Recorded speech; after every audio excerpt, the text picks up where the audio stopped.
We have an unexpected Fox News alert for you, something that has just happened in Iraq. The situation there heating up very quickly without any debate here in Washington.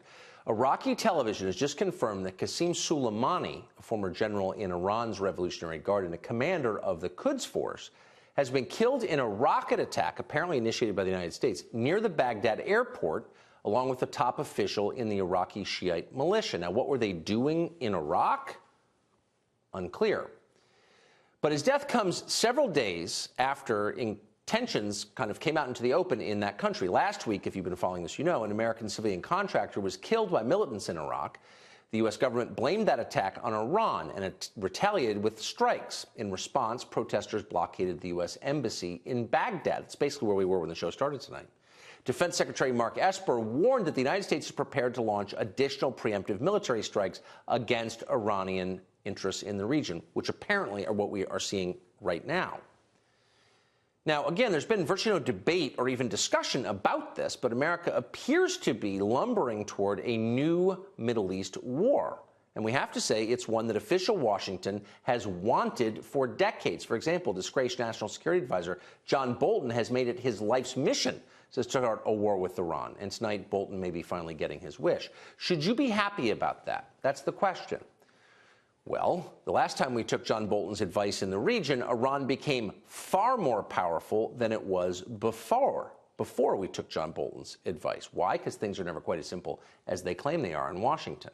In this case, the very people demanding action against Iran tonight, the ones telling you the Persian menace is the greatest threat we face, are the very same ones demanding that you ignore the invasion of America now in progress from the south.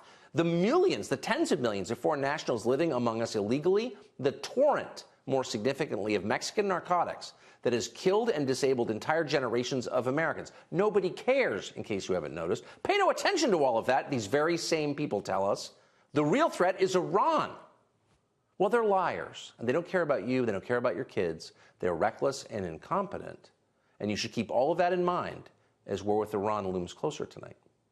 Kurt Mills is a senior writer at the American Conservative. He joins us now. So, Kurt, this is unfolding even as we speak. Where could it go from here? Well, like you said, if you liked the Iraq War, Tucker, we're back with the sequel, the Iran War. I would say the deep concern is, look, a general in the Iranian forces being assassinated is not necessarily something to mourn or begrudge the U.S. getting involved in. That's but right. I agree. The question is, though, is this a Franz Ferdinand moment? Is this a situation where a great power gets involved with a middle-tier power and gets the world into a world war? Iran, I think, is a problem for the U.S. and its allies in the region, but it is not an existential threat like China or Russia. China or Russia, particularly China, would love to see another decade or two of Americans my age dying in the sand for no particular purpose. Well, that's exactly it. It's not that anyone, I think, in the United States has particular affection for Iran or trusts its government, much less it's the Revolutionary Guard or the Quds forces. Of course not. But it's the intemperance with which the foreign policy establishment in Washington describes the threat that I think makes sensible people nervous, that Iran is the greatest threat we face. I mean, it's so prima facie absurd that it makes you wonder what their actual agenda is. It's a joke. It's a joke. I mean, I think the real question is, why do we still have troops there? So you see the Baghdad embassy protests. And to be clear, this is not just an embassy. This is a fortress. It's been a fortress since we took out Saddam in 2003. And American troops there, if we're not going to re-annex the country, are effectively hostages.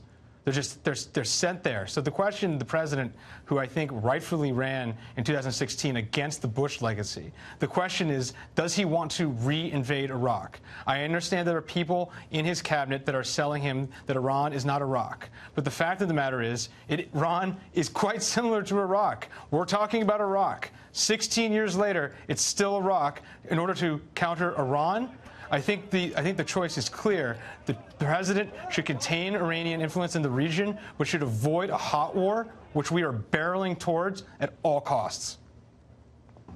So my sense of it is that the president doesn't seek war, and he's wary of it, particularly in an election year. But I think he was elected on the promise that he would avoid wars except when absolutely necessary.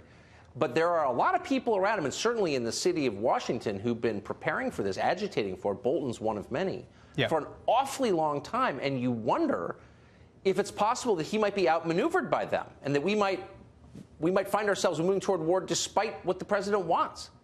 Right. So I think the President of the United States' convictions on this matter are sincere, but I think it's relevant, particularly extremely relevant in matters of war and peace and life and death, who he staffed his administration with. I know Bolton is a bugbear for you, but in some ways Bolton, because he's so flamboyant and so infamous and notorious, he actually was a bit of a problem for the Iran hawk crusade.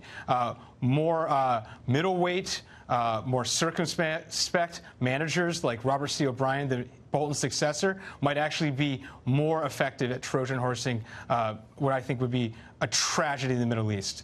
Iran is not Iraq. It's twice as big. It'd be twice as bad.